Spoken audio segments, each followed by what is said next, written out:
Olá, bom dia. Hoje é terça-feira, 16 de março. Você vai ver no Jornal Toda Hora que o Brasil deverá ter mais de 500 milhões de doses da vacina contra a Covid até o fim do ano. Vamos falar ainda da mudança na chefia do Ministério da Saúde, do aumento no preço dos remédios e de um medicamento que traz esperança. Ele já se mostrou promissor para reduzir a mortalidade pela Covid. O presidente Jair Bolsonaro escolheu o médico cardiologista Marcelo Queiroga para assumir o Ministério da Saúde. Ele será o quarto ministro da pasta nesse governo. Queiroga é de João Pessoa, na Paraíba, e é o presidente da Sociedade Brasileira de Cardiologia. No ano passado, ele tinha sido indicado pelo presidente da República para a diretoria da Agência Nacional de Saúde Suplementar. Bolsonaro confirmou o novo nome para o Ministério da Saúde ontem à noite. A confirmação foi feita a apoiadores que ficam na porta do Palácio da Alvorada. Foi decidido agora à tarde a indicação do médico, Dr. Marcelo Queiroga, para o Ministério da Saúde. Ele é presidente da Sociedade Brasileira de Cardiologia. A conversa foi excelente, já conheci há alguns anos, então não é uma pessoa que tomei conhecimento há poucos dias. E tem tudo, no meu entender, para fazer um bom trabalho, dando prosseguimento em tudo que o Pazuello fez até hoje. Jair Bolsonaro destacou que o Brasil não está economizando na compra de vacinas contra a Covid. Vale lembrar que desde o ano passado nós já contratamos alguns laboratórios, inclusive um com transferência de tecnologia. Essas vacinas desse mês agora são todas elas produzidas no Brasil. O Brasil é um dos poucos países que tem o know-how para produzir vacinas. E paralelamente a tudo isso, o senhor Marcelo Queiroga, médico agora, também gestor, mas muito mais entendido na questão de saúde, vai fazer outros programas que interessem cada vez mais para nós diminuirmos o número de pessoas que vêm entrar em óbito por ocasião dessa doença que se abateu o mundo todo. Vale lembrar que o Brasil é o quinto país em valores absolutos que mais vacina no mundo. Então o trabalho do Pazuello está muito bem feito. A parte de gestão foi muito bem feita por ele. E agora vamos partir para uma parte mais agressiva no tocante ao combate ao vírus. Antes do anúncio da mudança na saúde, o atual ministro Eduardo Pazuello informou que o Brasil assinou contrato com a Pfizer e com a Janssen para a compra de 138 milhões de doses da vacina contra a Covid-19. Ele também informou um cronograma de entrega de vacinas com previsão de 562 milhões de doses até dezembro desse ano. Pazuello destacou ainda a transparência das informações. Então vamos ver o que ele disse ontem. Hoje, o Brasil pode se orgulhar de ter um governo que apresenta com transparência e em tempo real todas as ações com detalhamento por regiões, estados e municípios do emprego dos recursos disponibilizados pela União. O total de vacinas contratadas pelo Ministério da Saúde, 562 milhões de doses. Os estados e municípios podem comprar vacina? Sim, eles podem comprar a vacina. E o produto da compra desses estados e municípios deve vir para o PNI para ser distribuído para todo o Brasil. Fui claro? Vou falar novamente. Podem comprar desde que o produto dessa compra venha para o PNI e distribua-se para todo o Brasil. Não deverá haver estados vacinando antes de outros estados ou municípios antes de outros municípios. Nós somos um só país. E é o Programa Nacional de Imunização.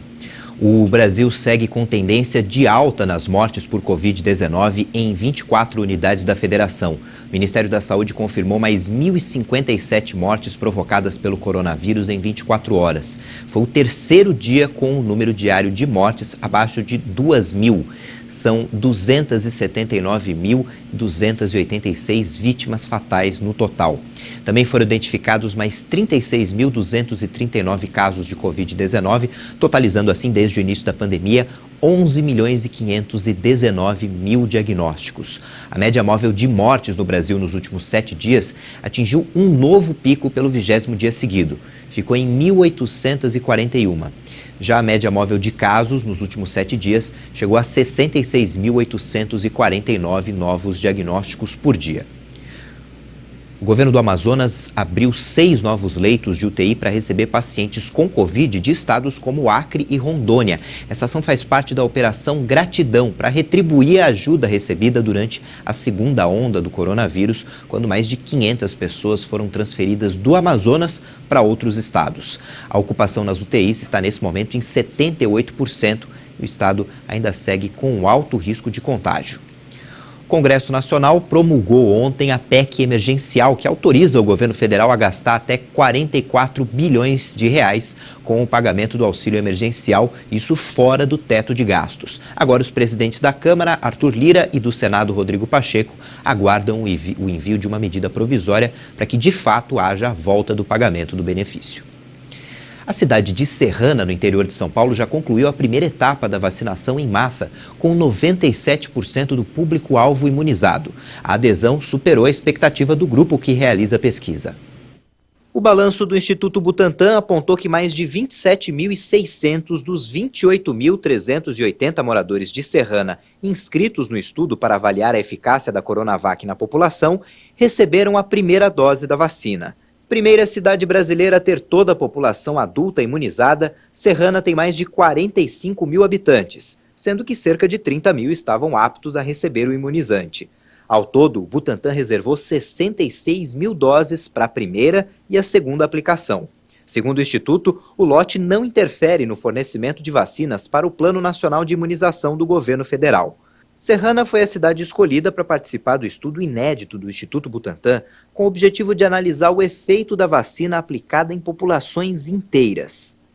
A ideia é saber se vai cair a transmissão do vírus, o que pode levar à queda de novos casos e à redução das internações e de mortes. A estimativa é de que a mudança na curva epidemiológica da cidade diante da vacina só deve começar a aparecer após a aplicação da segunda dose, quando se completa o ciclo. Segundo o Butantan, os resultados do estudo devem ser conhecidos em maio. O preço dos medicamentos deve ter alta de quase 5%. O aumento já foi publicado no Diário Oficial da União e já pode ser aplicado pelas farmacêuticas. A Câmara de Regulação do Mercado de Medicamentos autorizou um aumento de até 4,88% nos preços de remédios. A regulação é válida para mais de 19 mil medicamentos disponíveis no mercado varejista brasileiro. A decisão foi tomada pelo Comitê Técnico Executivo da CEMED, que é vinculada à Anvisa, em reunião na última sexta-feira. A entidade auxilia o governo no controle dos reajustes de preços de medicamentos periodicamente, estabelecendo o aumento máximo que esses produtos podem atingir no mercado brasileiro. O aumento de preços veio 15 dias antes do esperado, já que os preços deveriam ser modificados apenas em 31 de março de cada ano. No ano passado, o presidente Jair Bolsonaro anunciou um acordo com a indústria farmacêutica para que o reajuste anual de todos os remédios fosse adiado por 60 dias por conta da crise provocada pela pandemia de coronavírus. E o aumento nos preços de remédios de até 5,21% aconteceu em junho. Um estudo realizado no Amazonas apontou a eficácia de um remédio contra casos graves da Covid-19. A pesquisa indicou que os pacientes tratados com proxalutamida tiveram um risco 92% menor de morrer pela doença. Um estudo realizado no Amazonas apontou a eficácia de um remédio contra casos graves da Covid-19. A pesquisa indicou que os pacientes tratados com proxalutamida tiveram um risco 92% menor de morrer pela doença. O uso do antiandrogênio proxalutamida, medicamento receitado para pacientes com câncer de próstata e mama, pode ser eficaz no tratamento de casos graves da Covid-19. Foi o que sugeriu uma pesquisa clínica brasileira realizada no Amazonas pela rede de hospitais SAMEL, em parceria com a empresa de biotecnologia Applied Biology. Os testes foram realizados em 600 pacientes em mais de 10 hospitais de 9 municípios do estado em um período de 14 dias. Segundo os pesquisadores, o medicamento reduziu o número de mortes de pacientes em 92,2% e o tempo de internação foi quase 3 vezes menor. O medicamento ainda diminuiu a progressão da doença. A redução foi de mais de 60% na necessidade de intubação e houve uma melhora clínica até 6 vezes mais veloz. Para os autores do trabalho, a droga pode ser uma das primeiras testadas para tratar a variante descoberta no Amazonas em novembro de 2020, que tem maior potencial de transmissão. Depois do intervalo tem a previsão do tempo e você vai ver também os protestos que marcaram os 10 anos de guerra na Síria. A gente volta já.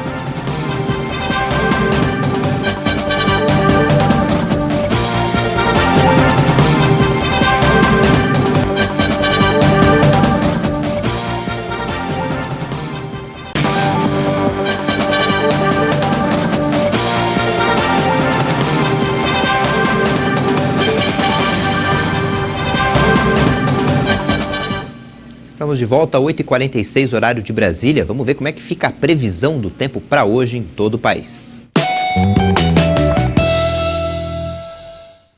A terça-feira será marcada por características típicas de verão na maior parte do país. O sol vai aparecer forte e chove entre a tarde e a noite no interior do Rio Grande do Sul e sobre os estados de Santa Catarina, Paraná, São Paulo, grande parte do Rio de Janeiro, no centro-sul de Minas e em praticamente todo o centro-oeste. As pancadas de chuva também devem se concentrar no período da tarde na maior parte da região norte e nos estados do Maranhão, Piauí, Ceará e no interior do Rio Grande do Norte e da Paraíba. Deve chover apenas de forma passageira no extremo sul baiano e entre as capitais Maceió e Natal. O tempo permanece muito instável apenas no extremo norte do Amazonas e em Roraima. Nas demais áreas do país, inclusive no Espírito Santo, em grande parte do interior de Minas e da Bahia, assim como na capital Porto Alegre, o tempo fica firme e sem chuva. A mínima prevista em São Paulo é de 19 graus e o dia começa com 21 graus no Rio de Janeiro e em Vitória. A máxima chega aos 30 graus em Brasília, faz 35 graus em Cuiabá e 30 graus na região de Curitiba. A guerra na Síria completou 10 anos e já deixou mais de 380 mil mortos. Ontem, milhares de pessoas protestaram contra o governo do país. A guerra da Síria está longe do fim após uma década de massacres. Nesta segunda-feira, milhares de pessoas protestaram em Idlib para marcar o 10º aniversário do início da revolta contra o governo do presidente Bashar al-Assad. A região é o último grande bastião controlado por grupos rebeldes e extremistas islâmicos. Os manifestantes gritavam slogans que ressoaram na primeira revolta, que começou em 15 de março de 2011, como liberdade, liberdade, a Síria quer liberdade, fora Bashar e o povo quer a queda do regime. Alguns ergueram imagens de vítimas do conflito, outros a bandeira da revolução adotada no início da revolta. Viemos pedir e assegurar à comunidade internacional e a todo mundo que seguiremos nossos princípios revolucionários até nosso último suspiro, que não aceitaremos nada além dos criminosos de guerra submetidos a julgamento, a queda do regime, a libertação dos detidos e a aplicação da lei justa das Nações Unidas. Como deslocados de Damasco, estamos aqui para renovar o compromisso e o apelo à queda do regime. 10 anos depois, ainda estamos defendendo os mesmos princípios. Ainda estamos pedindo a queda do regime e para voltar para casa. Manifestações ocorreram também na cidade fronteiriça de Atmi, assim como em várias outras áreas controladas pelas forças turcas no norte de Alepo. Embora os combates tenham quase acabado devido a um cessar-fogo que entrou em vigor há 1 ano em Idlib, a paz ainda está muito longe de ser alcançada na Síria. Apesar da tragédia, al-Assad se manteve no poder e Damasco controla mais de 60% do território. De acordo com a ONU, a guerra síria causou mais de 388 mil mortes e forçou 12 milhões de pessoas a deixarem suas casas. O conflito provocou ainda destruição em massa e colapsou a economia do país. O Ministério da Economia avalia que o Brasil terá condições de retomar o crescimento de forma mais acelerada do que em crises passadas, depois da vacinação em massa da população. A aposta é de que esse processo seja impulsionado pela taxa de poupança acumulada desde o início da pandemia, que atingiu seu maior valor em 5 anos. Essa poupança, que ficou guardada, estimularia o consumo e novos investimentos. Depois de vários países suspenderem a utilização da vacina da AstraZeneca, a direção da equipe científica da Universidade de Oxford descartou qualquer relação entre coágulos sanguíneos e a vacina. Não existe qualquer relação entre os coágulos sanguíneos e a vacina contra a Covid-19 produzida pelo laboratório britânico AstraZeneca. É o que afirma Andrew Pollard, diretor da equipe científica da Universidade de Oxford que desenvolveu o fármaco. O rumor fez vários países suspenderem a aplicação do imunizante. Segundo ele, há provas muito tranquilizadoras de que não existe um aumento no fenômeno de trombose no Reino Unido, onde se aplicou a maioria das doses na Europa até o momento. No domingo, Irlanda e Holanda engrossaram a lista de nações que suspenderam o uso da vacina AstraZeneca Oxford como medida preventiva. O laboratório também reiterou em uma nota de que não há evidências de aumento dos coágulos sanguíneos causado pela vacina, após analisar os resultados de 17 milhões de doses. A AstraZeneca afirma que os 15 casos de trombose venosa profunda e os 22 de embolia pulmonar registrados entre pessoas imunizadas representam um percentual muito menor do que seria esperado que ocorresse naturalmente em uma população geral. Tanto a Organização Mundial da Saúde como a Agência Europeia de Medicamentos dizem que não há evidências que justifiquem a interrupção do uso da vacina AstraZeneca. O Brasil ultrapassou a marca de 10 milhões de aplicações da primeira dose da vacina contra a Covid. Segundo o Ministério da Saúde e as secretarias estaduais de saúde, mais de 10 milhões e 87 mil brasileiros foram imunizados, o que equivale a 4,76% da população. Mais de 3 milhões e 675 mil pessoas já receberam a segunda dose do imunizante. O Instituto Butantan entregou ontem mais 3 milhões e 300 mil doses da Coronavac ao Ministério da Saúde. E uma nova remessa de 2 milhões de doses deve ser enviada na próxima quarta-feira. Os caminhões com carregamento da vacina deixaram a sede do Instituto Butantan na manhã desta segunda-feira.